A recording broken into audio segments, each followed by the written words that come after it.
சக்தி என்றால் அனுமன், தைரியம் என்றால் அனுமன், அகந்தை இல்லாத பக்தி என்றால் அதுவும் அனுமன்தான். அஞ்சனை தேவியும் கேசரி மகாராஜாவும் பெற்ற புதல்வன் வாயு தேவனின் அருளால் பிறந்ததால் அவர் வாயுபுத்திரன் என்று அழைக்கப்படுகிறார். சின்ன வயதில் ஒளிரும் சூரியனை ஒரு பழம் என்று நினைத்து வானில் பாய்ந்த அனுமன் அவருடைய அபார சக்தியை உலகுக்கு உணர்த்தினார். ஸ்ரீராமரை சந்தித்த தருணமே அனுமனின் வாழ்க்கையின் மிகப்பெரிய திருப்புமுனை. என் உடல் உங்களுக்கே, என் உயிர் உங்களுக்கே என்று ராமரிடம் சரணடைந்தார். சீதையை தேடி ராமனின் நாமத்தை உச்சரித்து பெருங்கடலை தாண்டினார் அனுமன்.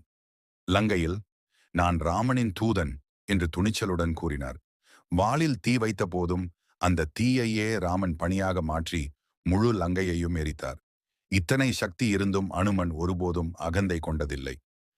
எல்லாம் ராமன் செயல், நான் ஒரு கருவி மட்டும் என்பதே அவரது வாழ்க்கை பாடம்.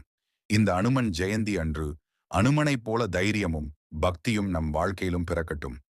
ஜெய் அனுமன், ஜெய் ஸ்ரீராம்.